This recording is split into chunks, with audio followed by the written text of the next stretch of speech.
જય માતાજી। આજે આપણે બનાવીશું બાજરીના લોટના મેથીના ઢેબરા। એ માટે મેં 1 વાટકી બાજરીનો લોટ અને 1 વાટકી મેથી અને લીંબુનો રસ, સાકર અને અજમો અને આદુ, લીલા મરચાં, લસણની પેસ્ટ અને તલ લીધા છે વાઈટ। હવે આપણે બનાવીએ બાજરીના લોટના ઢેબરા। હવે આપણે એક વાસણમાં 1 વાટકી બાજરીનો લોટ એડ કરીશું।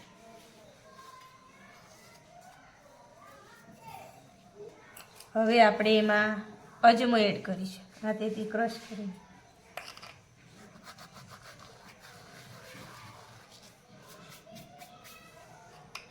હવે એમાં આપણે સફેદ તલ એડ કરીશું। હવે આપણે એમાં લીલા મરચાં, લસણ, આદુની પેસ્ટ એડ કરીશું। એમાં 1 ચમચી લીંબુનો રસ એડ કરીશું ને 1 ચમચી સાકર એડ કરીશું, 1 ચમચી લાલ મરચું પાવડર, અડધી ચમચી હળદર એડ કરીશું, 1 ચમચી ધાણા જીરું પાવડર એડ કરીશું, અડધી ચમચી ગરમ મસાલો એડ કરીશું અને સ્વાદ જેટલું મીઠું એડ કરીશું। હવે આપણે એમાં મેથી મેં ઝીણી સમારી લીધી હતી અને 2 થી 3 વાર ધોઈ લીધી હતી, એ એડ કરીશું। હવે બધું મિક્સ કરીશું।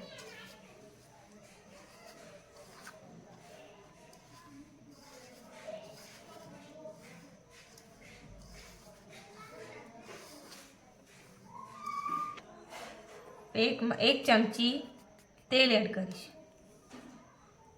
અને બધું મિક્સ કરીશું।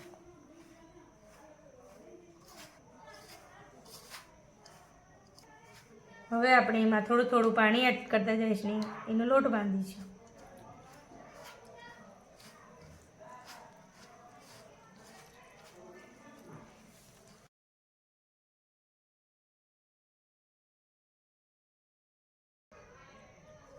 આ રીતે આપણે થોડું થોડું પાણી એડ કરીને લોટ બાંધીશું। આ ઠંડીની સિઝનમાં બાજરી લોટના ઢેબરા ખાવામાં બહુ સરસ લાગે છે અને ઠંડીમાં બધા બહુ ખાય છે। તમે ઘરે એકવાર ટ્રાય કરી જોજો ને કમેન્ટ કરીને જણાવજો।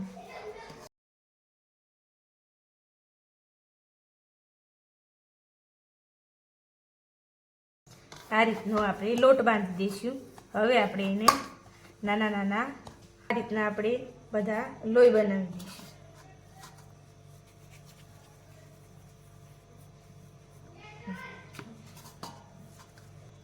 આ રીતના મેં બધા લોહી બનાવી દીધું। આપણે થોડો લોટ લગાડીને હાથેથી આ રીતે થોડો આ રીતે પણ તમે વણી શકો છો।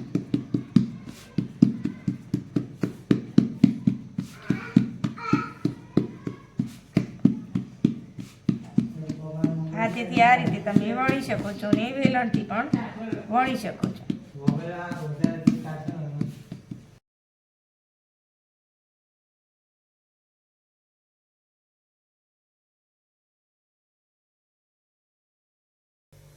આ રીતે એની બીજી સાઈડ ચેન્જ કરીશું।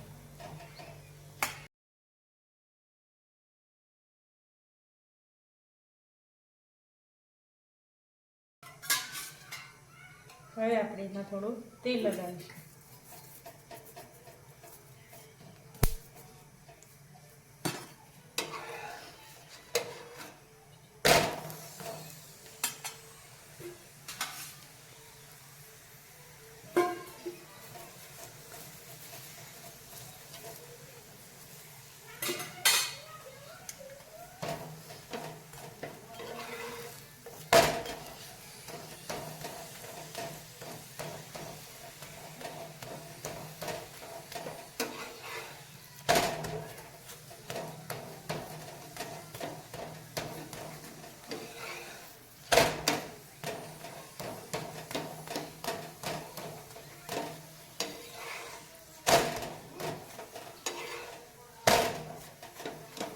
રેડી થઈ ગયું છે. હવે આપણે એક ડીશમાં કાઢી લઈશું અને બધા જ ઢેબરા આ રીતે બનાવી લઈશું. બધા જ ઢેબરા રેડી થઈ ગયા છે. તમે દહીં સાથે પણ ખાઈ શકો છો, ચા સાથે પણ ખાઈ શકો છો. મારો વિડીયો તમને ગમે હોય તો લાઈક, શેર અને સબસ્ક્રાઈબ કરજો. અને હવે મળીશું આપણે બીજી નવી રેસીપી સાથે. Thank you.